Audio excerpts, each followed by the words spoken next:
welcome to Sunday Night Live this month. I'm going to do something different this time. I'm going to give you a very short tutorial on how to edit images. I see an awful lot of photographs in our publications and our newsletters which could look so much better if they'd had a tiny bit of editing.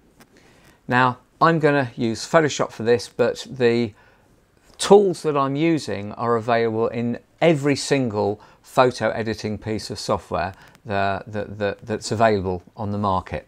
So if you haven't got something as expensive as Photoshop, it really doesn't matter. Photoshop Elements, for example, is 40–50 quid, and there are all sorts of other ones available which are free. Let's have a look at an image and I think you'll get an idea of what I mean. Here's a photograph. It happens to be of my father-in-law visiting a local Unitarian church with the minister there, Maria Curtis. And as I look at this photograph, it doesn't look too bad. But I don't really want to look at it through my screen, which is probably set to be incredibly bright. What I really need to do is to look at it technically. And the way I can do that is to view something called the histogram. It's sometimes called levels, and it's a graph. And the bottom axis goes from black through mid-greys to bright greys, or bright points I should say, to white on here. And the vertical scale is the number of pixels, the number of dots within that photograph that have got that intensity, that brightness. So it's telling me how bright the image is on a technical level as opposed to just looking at it and viewing it.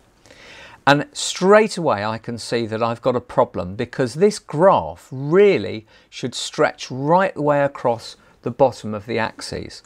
And you can see from this point here, there's just no pixels which are getting anywhere near to be white. Now, not only can I look at the brightness of the images from this facility, but I can also change it.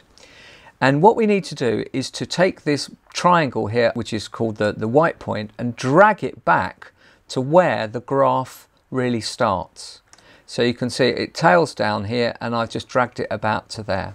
And straight away you can see that the image has brightened up. I then need to drag the middle grey point usually to the left, and actually lift the brightness of all the mid-range points. Now this is a little bit more of a guess, but as I do this you can actually see that we get a tremendous amount of detail appearing in the woodwork here, under the pulpit, and also in Andrew's jacket. So if I click OK, we can see that the image now is an awful lot brighter. It's got an awful lot more bite to it than it did before. If I go back to where it looked like before, that was where it looked before, and now it looks like this. And if we look at that histogram again, you'll see it will have changed quite a lot. It now is dragged right the way across the scale, across the bottom. And that means that we have got points which are completely black, points which are completely white, and the whole range across. The photograph has got much more dynamics to it. So that is the first point, and that is just critical to doing any photograph, any digital photograph. Digital images are nearly always too dark. If we're going to print this in black and white and not colour, there's two more things that we need to do. Firstly, convert the image to black and white or grayscale.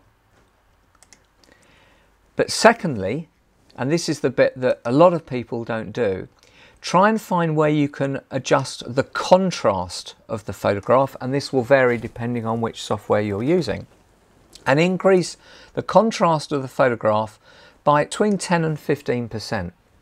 If you don't do this, it will look very washy, and the blacks won't be deep and strong, and the whites will be a bit muddy.